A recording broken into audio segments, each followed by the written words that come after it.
தொழில்நுட்பமும் விஞ்ஞானமும் பெருக பெருக அது தொடர்பான மோசடிகளும் அதிகரித்து கொண்டே வருகின்றன. தற்போது இந்தியா முழுவதுமே டிஜிட்டல் பண பரிவர்த்தனைகள் அதிக அளவில் நடைபெற்று வருவதால் டிஜிட்டல் முறையில் நடக்கும் பண மோசடி தொடர்பான சைபர் குற்றங்களும் அதிகரித்து கொண்டே செல்கிறது. அதில் முக்கியமானது டிஜிட்டல் அரெஸ்ட். ஒரு திருட்டு கும்பல் முகமூடி அணிந்து வீட்டின் பூட்டை உடைத்து கொள்ளையடிப்பதைப் போல இணையத்தை பயன்படுத்தி உலகத்தில் எங்கேயோ ஒரு மூலையில் இருந்து கொண்டு ஒருவரை ஒரு அறைக்குள் சிறைப்படுத்தி கொள்ளையடிப்பதுதான் இந்த டிஜிட்டல் அரெஸ்ட். சிபிஐ உள்ளிட்ட உயர் அதிகாரிகளைப் போல் வீடியோ காலில் பேசி டிஜிட்டல் முறையில் ஹவுஸ் அரெஸ்ட் செய்துவிட்டதாக மிரட்டி மக்களிடமிருந்து லட்சக்கணக்கில் சைபர் சாத்தான்கள் பணத்தை பறித்து வருகின்றனர். இது மாதிரியான ஒரு மோசடி கும்பலிடம் சிக்கி நெல்லையைச் சேர்ந்த ஓய்வு பெற்ற அரசு அதிகாரி 53 லட்சம் ரூபாயை இழந்திருக்கிறார். நெல்லை மாவட்டம் வள்ளியூர் பகுதியைச் சேர்ந்தவர் 70 வயதான முதியவர். இவர் தமிழ்நாடு கால்நடை பராமரிப்பு துறையில் உதவி அலுவலராக பணியாற்றி ஓய்வு பெற்றவர்.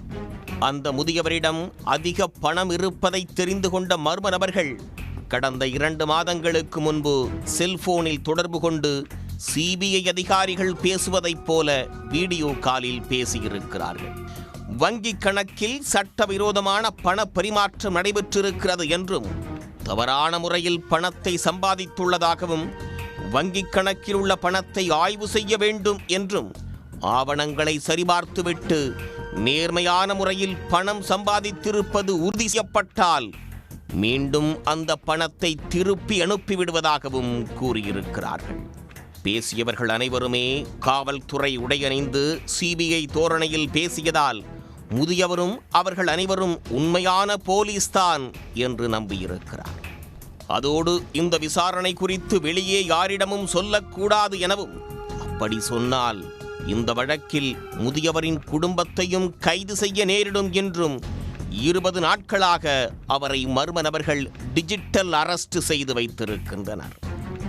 அவரும் இது குறித்து தங்களது குடும்பத்தினர் உறவினர்கள் யாரிடமும் சொல்லாமல் அச்சத்திலேயே இருந்துள்ளார். ஒரு கட்டத்தில் அந்த மர்ம நபர்கள் கொடுத்த வங்கி கணக்குக்கு முதல் கட்டமாக 51 லட்சம் ரூபாய் பணத்தை அனுப்பி வைத்துள்ளார்.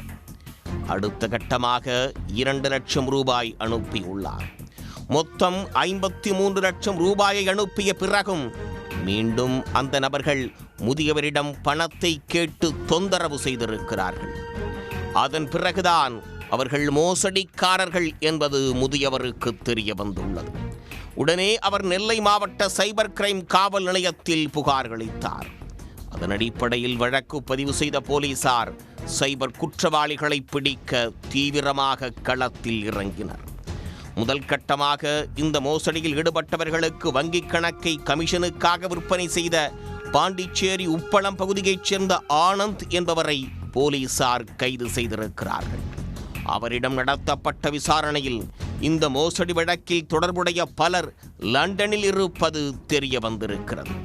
அவர்களை கைது செய்யும் வேலை வேகமாக நடைபெற்று வருகிறது. உடனுக்குடன் செய்திகளை தெரிந்து கொள்ள சன் நியூஸ் பெல் ஐகானை கிளிக் பண்ணுங்க.